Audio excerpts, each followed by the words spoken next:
All right, welcome to this explainer, where we're going to take some of the best insights from top productivity experts and turn them into a dynamic visual guide for mastering your focus.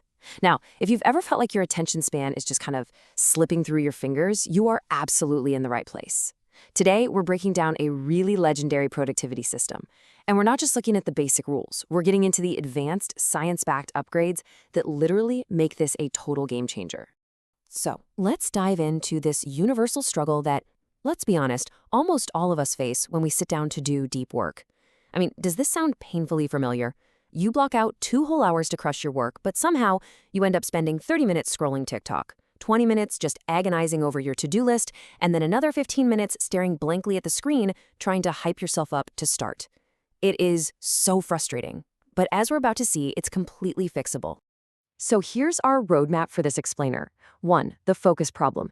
2. Pomodoro basics explained. 3. The science of focus. 4. Upgrading your Pomodoros. And 5. Mastering the flow state. Okay, kicking things off with section 1, the focus problem, and why we struggle to start.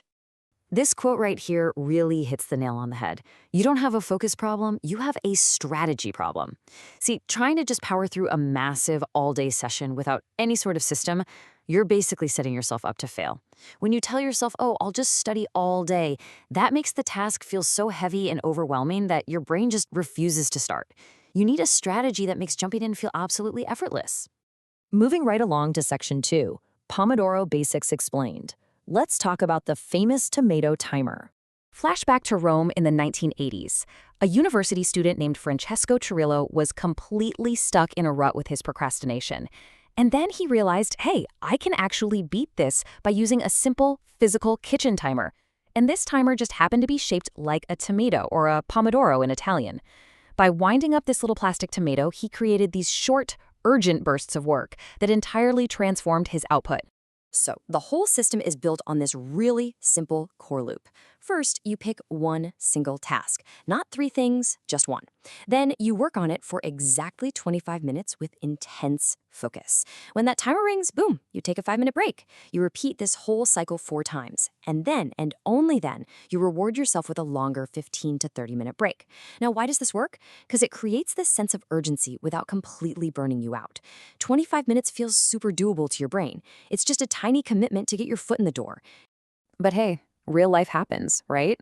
What if someone knocks on your door or a coworker drops by with a quick question while your timer is ticking?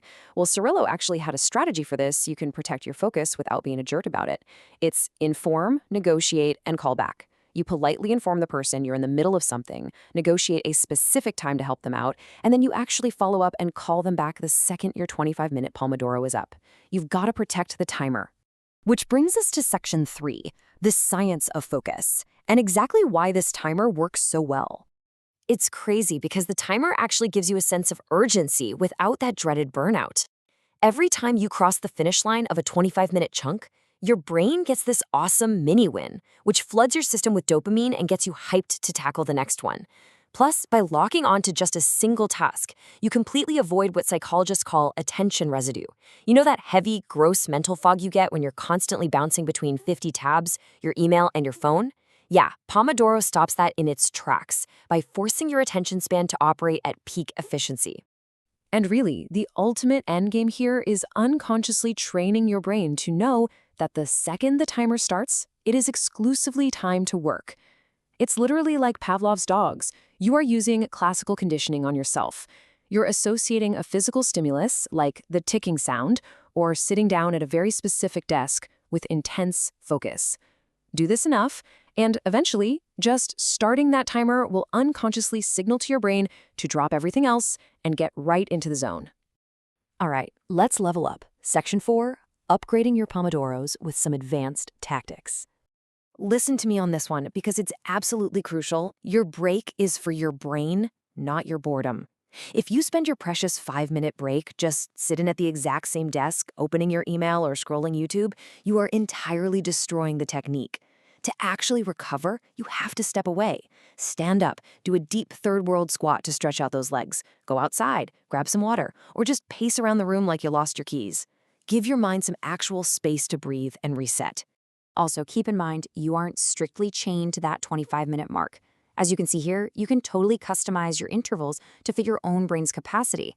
Some deep work experts swear by a 50-minute work session with a 10-minute break. Others find a 35-minute push and a 7-minute rest is the sweet spot. The main mathematical rule of thumb is just this. For roughly every 100 cumulative minutes of hard work, you really need to reward yourself with a solid 20 to 30-minute break. So play around with it and see what your brain likes best. Now, if you want to turbocharge that classical conditioning, you've got to ruthlessly eliminate distractions. Honestly, one of the best ways is buying an actual physical red timer. Having a real object ticking away on your desk creates this weird, almost Big Brother is watching effect that a phone app just cannot replicate. You can even set up a dedicated study-only computer where you literally never ever log into your personal email or iMessage.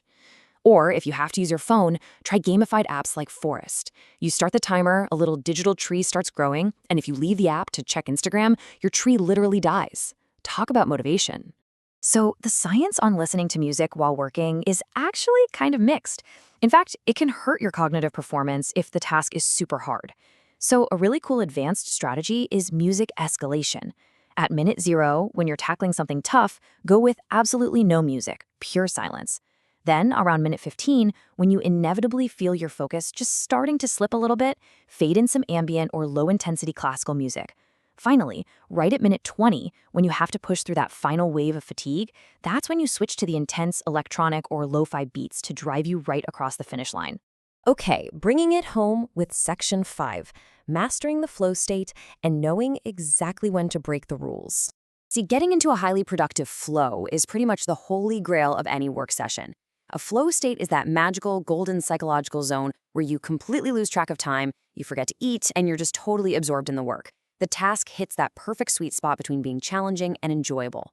These flow states are rare and they are incredibly valuable because the evidence shows your performance shoots through the roof when you're in one.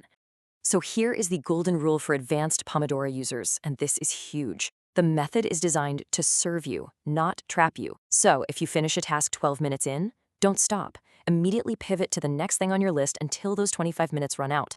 And even more importantly, if that timer rings and you realize you are deeply locked into a flow state, do not stop. Just hit reset on the timer for another 25 minutes and ride that massive wave of momentum.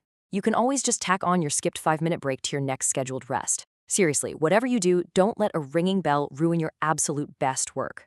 All right, to wrap up this explainer, I'm leaving you with a challenge. Take what we've covered, pick one single task, chuck your phone on airplane mode in the other room, and go reclaim your attention span right now.